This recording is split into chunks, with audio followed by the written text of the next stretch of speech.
গেলেই আমরা দেখতে পাই অনেক নোংরা ভিডিওতে ভরপুর, কারণ অশ্লীল ভিডিও আসে সবসময় ফেসবুকে। যদি আমরা এভাবে পেজ স্ক্রল করতে যাই, দেখি অনেক অশ্লীল ভিডিও চলে আসে, বা যদি এখানে ওয়াচে যাই, তাও কিন্তু হাজার হাজার অশ্লীল খারাপ ভিডিও আছে, 18+ ভিডিও চলে আসে। সো এই ধরনের ব্যাপারটা যদি আপনি না চান যে 18+ ভিডিও দেখবেন না বা খারাপ অশ্লীল ভিডিও দেখবেন না, ফেসবুক থেকে বন্ধ করে রাখবেন, তাহলে কিন্তু খুবই সহজে পারবেন। সো সেটা দেখাবো আজকের এই ভিডিওতে, কীভাবে করে ফেসবুকে অশ্লীল বা নোংরা ভিডিও বন্ধ করবেন। সো ভিউয়ার্স, দেরি না করে চলুন শুরু করা যাক মূল ভিডিওতে। নতুন ভিডিও পেতে প্লিজ আমার চ্যানেলটি সাবস্ক্রাইব করুন এবং পাশে থাকা বেল আইকনে ক্লিক করে অল করে দিন, এবং ভিডিওতে একটা লাইক করে দিন, এবং আপনার মূল্যবান মতামত কমেন্ট করে জানান। গুড ভিডিও বা নাইস ভিডিও লিখে আপনি কমেন্ট করে দিন। হ্যাঁ ভিউয়ার্স, এই কাজটা করার জন্য খুবই সহজে কিন্তু আপনি করতে পারবেন, কারণ এটা হচ্ছে আমি মনে করি সবারই এটা জানা দরকার এবং করা উচিত। কারণ হচ্ছে যদি অশ্লীল ভিডিও ফেসবুকে আসে, তাহলে আপনার মাইন্ড ওই দিকে ডাইভার্ট হয়ে যায়, এবং আপনার এটা হচ্ছে রুচিশীলতা এবং রুচিতে বাঁধতে পারে। অনেকজনের আছে যারা রুচিতে বাঁধবে, আর হচ্ছে যেহেতু ধর্মীয় একটা ব্যাপার থাকে, সেহেতু অশ্লীল ভিডিও না দেখাই বেটার। সো আপনি যদি অশ্লীল ভিডিও বন্ধ করতে চান ফেসবুক থেকে, তাহলে আজকে ভিডিও আপনার জন্য খুবই স্পেশাল। সো এর জন্য আপনি অবশ্যই ফেসবুকে চলে যাবেন, খুবই সহজ ভিডিও, সমস্যা নাই, সবাই করতে পারবেন। সো ফেসবুকে আমি চলে যাচ্ছি। ফেসবুকে যাওয়ার পরে আপনারা দেখেন যদি এইখানে ওয়াচে যেমন অনেকজনা ভিডিও স্পন্সর করে খারাপ ভিডিও, সেগুলো চলে আসে, বা যদি আপনি এখানে দেখতে চান, এই যে দেখার কাছে এখানেও কিন্তু অশ্লীল ভিডিও চলে আসে। সো সেই ধরনের ভিডিওগুলো বন্ধ করবেন কীভাবে, তার জন্য আপনি অবশ্যই আপনার প্রোফাইলে চলে যাবেন, আপনার নিজস্ব প্রোফাইলে চলে যাবেন। আপনি এভাবে করে আপনার প্রোফাইলে চলে যাবেন, এই যে এখানে প্রোফাইল অপশন পেয়ে যাবেন, 3 ডট বা 3 লাইন্স, এখানে ক্লিক করবেন, করার পর আপনার প্রোফাইল পেয়ে যাবেন। এখান থেকে আপনি নিচে চলে যাবেন। ওকে, নিচে যাওয়ার পরে দেখতে পাচ্ছেন সেটিংস অ্যান্ড প্রাইভেসি লেখা আছে, সেটিংস অ্যান্ড প্রাইভেসিতে আপনি ক্লিক করে দেবেন। ওকে, দেওয়ার পরে এখানে দেখতে পাচ্ছেন আবার সেটিংস পেয়ে যাবেন।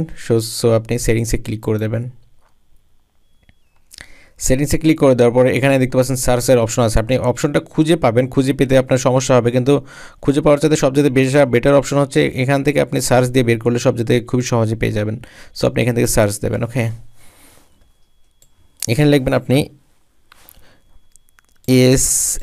SHOR, এই যে দেখতে পাচ্ছেন শর্টকাট বার, বা এটা লিখবেন, বা লেখার আগে কিন্তু চলে আসবে, দেখতে পাচ্ছেন শর্টকাট বার, এটা চলে আসছে। এখান থেকে কিন্তু আপনি ফেসবুকে নোংরা ভিডিওগুলো বন্ধ করতে পারবেন। সো এখান থেকে আপনি ক্লিক করে দেবেন। দেওয়ার পরে দেখুন এখানে লেখা আছে ওয়াচ, এই ওয়াচের ফিডটা আপনি যদি বন্ধ করে দিতে হবে, এখান থেকে আপনি ক্লিক করে দেবেন। দেওয়ার পরে দেখতে পাচ্ছেন এখানে হাইড যে অপশন, সো আপনি এখানে হাইড করে দেবেন। ওকে, হাইড করে দেওয়ার পরে দেখতে পাচ্ছেন একটা হাইড লিস্টে চলে এসেছে। হাইড লিস্টে চলে আসার পরে ফলে কী হচ্ছে সেটা দেখাচ্ছে আপনাকে। তারপরে যদি একবার রিফ্রেশ ব্যাকে চলে আসবেন, আসার পরে এখান থেকে দেখতে পাচ্ছেন আমার সে ওয়াচ লিস্টটা, এইটা এখানে আছে মানে ফ্রেন্ড রিকোয়েস্ট, ফ্রেন্ডগুলো পাওয়া যাবে। আর এখানে হচ্ছে গেমিং, বুঝতে পারছেন, আর এটা হচ্ছে কন্ট্যাক্ট, মার্কেট প্লেস। সো এটা দেখতে পাচ্ছেন আপনার এই মার্কেট প্লেস বা এগুলো আপনার প্রোফাইল, আর এটা হচ্ছে মার্কেট প্লেস বা গেমিং অপশনটা আছে। কিন্তু আপনার যেখানে ওয়াচ অপশন থাকে, যেখানে আপনি সবাইকে ভিডিও দেখেন বা সবারই নোংরা ভিডিওগুলো আসে, মানে সেটা কিন্তু আপনার আর শর্টকাট বারে থাকছে না ফেসবুকে।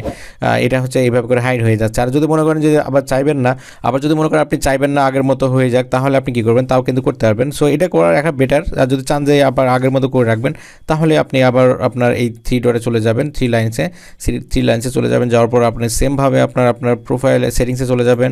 ওকে, সেটিংসে যাওয়ার পরে সেটিংসে চলে যাবেন, এখানে সেটিংসে ক্লিক করে দেবেন।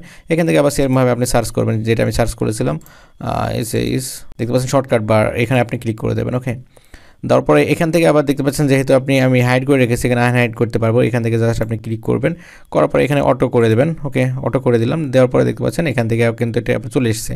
এবার দেখুন আপনার ওয়াচ বারটা কিন্তু অ্যাড হয়ে গেছে। এই যে দেখতে পাচ্ছেন এখানে কিন্তু ভিডিও দেখা যাবে, কারণ ভিডিও বারটা যখনই থাকবে তখন কারণ তো কেউ যদি স্পন্সর করে ভিডিও, সেগুলো অশ্লীল ভিডিও সচরাচর আসে, সেই ভিডিওগুলো কিন্তু চলে আসবে ফেসবুক থেকে। সো ফেসবুকে ভিডিওতে লোড হয়ে থাকবে। সো আপনি যদি এই সিস্টেমটা চান, তাহলে আজকের ভিডিওটা খুবই স্পেশাল আমি মনে করি আপনার জন্য। এই ভিডিওটা যদি আপনি ফেসবুক পেজ থেকে দেখে থাকেন, তাহলে প্লিজ পেজটা ফলো করবেন, এবং আপনি যদি ইউটিউব চ্যানেল থেকে দেখে থাকেন, তাহলে প্লিজ চ্যানেলটি সাবস্ক্রাইব করবেন। ধন্যবাদ সবাইকে, সবার দিনটা শুভ হোক। আল্লাহ হাফেজ।